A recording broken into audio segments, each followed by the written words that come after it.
21শে জুলাইয়ের আগে ফের রক্তাক্ত বীরভূম মল্লারপুরে বোমা মেরে খুন তৃণমূল নেতা। 5 দিনের ব্যবধানে নিহত 2 নেতা। 21শে জুলাই শহীদ সমাবেশের ঠিক আগেই ফের রক্তাক্ত বীরভূম। সাঁইথিয়ার পর এবার মল্লারপুরে তৃণমূল নেতা খুন। শনিবার রাতে বীরভূমের মল্লারপুরের বিশিয়া গ্রামে বোমা মেরে খুন করা হলো তৃণমূল নেতা বাইতুল্লাহ শেখকে। বয়স হয়েছিল 40 বছর। তিনি পঞ্চায়েত সমিতির প্রাক্তন মৎস্য কর্মাধ্যক্ষ ছিলেন এবং এলাকায় যথেষ্ট প্রভাবশালী নেতা হিসেবে পরিচিত ছিলেন। স্থানীয় সূত্রে জানা গেছে, রাত 8টা নাগাদ বাইতুল্লাহ শেখ এলাকার এক চায়ের দোকানে দলীয় কর্মী সমর্থকদের সঙ্গে আড্ডায় বসেছিলেন। সে সময় হঠাৎই কয়েকজন দুষ্কৃতী এসে তাকে লক্ষ্য করে পরপর 3টি বোমা ছোড়ে। বিস্ফোরণের তীব্র শব্দে কেঁপে ওঠে এলাকা। আতঙ্কে স্থানীয়রা ছোটাছুটি শুরু করেন। অন্ধকারের সুযোগে হামলাকারীরা পালিয়ে যায়। তড়িঘড়ি বাইতুল্লাহকে রামপুরহাট গভর্নমেন্ট মেডিকেল কলেজ ও হাসপাতালে নিয়ে যাওয়া হলেও চিকিৎসকেরা তাকে মৃত বলে ঘোষণা করেন। ঘটনার খবর পেয়ে বিশাল পুলিশ বাহিনী ঘটনাস্থলে পৌঁছে তদন্ত শুরু করেছে। প্রসঙ্গত, ঠিক 5 দিন আগে সাঁইথিয়া থানার অন্তর্গত এলাকায় খুন হয়েছিলেন আরও এক তৃণমূল নেতা পীযূষ ঘোষ।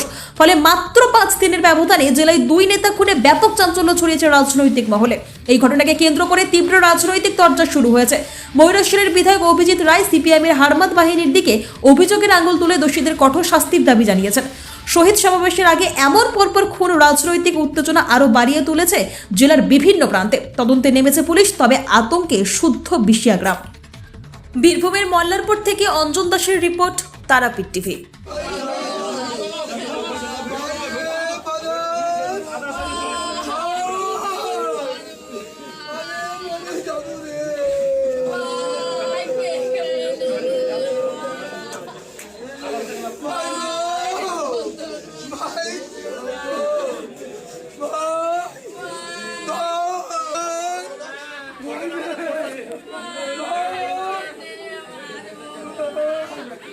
তারপর আমাদেরও বোম লেগেছে, বাইক তারপর লটন পড়েছে ওখানে। তারপর আবার 2 বোম মারে, একটা বোম বাইক করে লাগে, কজন আহত হয়েছে? আর আমরা 2 জন আহত হয়েছে।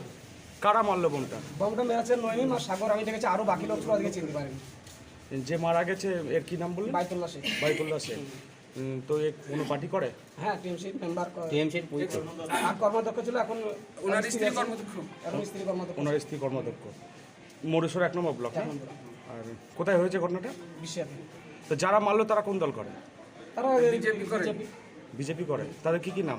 সাগর নইম। ওদিকে 2 জনকে আমি চিনেছি, বাকি আরও লোক ছিল, ওদিকে চিনতে পারিনি। মানে বোমা মারার কারণ কি? কারণ কি করে আমরা ওদিকে জানতে হবে।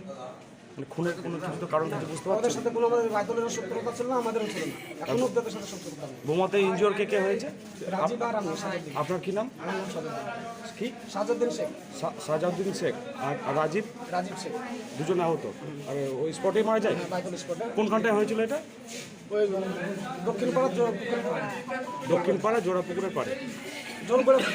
কি না আপনার? আমার নাম সাজাদ্দিন। কটার সময় হয়েছিল এটা? মোটামুটি 7টা বটে। ও আমরা 4 দোকান থেকে ফিরছিলাম আর বোম মেরেছে আমাদেরকে। কারা মারলো? ও বাইতুল্লাহ যে এগনেস্টে দল আছে তারাই। কে বোম মারলো? কে বোম মারলো? আমাদের গ্রামে। তারা কারা? আমরা অন্ধকারে, রাতের অন্ধকারে। কোনো রাজনৈতিক দলের লোক তারা? রাজনৈতিক দলের। কোন দলের? ওরা সময় বিজেপিও করে, সময় সিপিএমও করে। কেন মারলো কেন আপনাদেরকে? ও পঞ্চায়েত সমিতি কর্মাধ্যক্ষ আছে আমাদের তৃণমূলের বাইতুলদা। 2বারের পঞ্চায়েত সমিতি কর্মাধ্যক্ষ। এইবার মহিলা সিট ছিল, ওনার স্ত্রী আছে। আগে ইলেকশনে উনিই ছিল। কজন আহত হয়েছে? আমরা 3 জন। 3 জন। আর মারা গেছে একজন? একজন মারা গেছে। টোটাল 4 জন। হ্যাঁ। যে মারা গেছে তার কি নাম? বাইতুল্লাহ শেখ। কোন পঞ্চায়েতের ছিল? ওটা বরতুল গ্রাম। বৌতরি গ্রাম। আপনার কোথায় লেগেছে? আমার এই একটু মাথায় লেগেছে হালকা, আর এই পায়ে ছোট্ট কতগুলো বোম লেগেছে? বাইরে চলে। দেখুন, বিষয়া হচ্ছে পুরো মোহামেডান গ্রাম, মুসলিম গ্রাম। তো বিজেপি যদি ওখানে মার্ডার করতে পারে তাহলে তো বিরাট ব্যাপার হয়। তো আমি তৃণমূলের নেতাদিকে বলবো যে বিজেপি ঘর আছে, কারা আছে, এটা তো ভোট দেখলে বোঝা যাবে।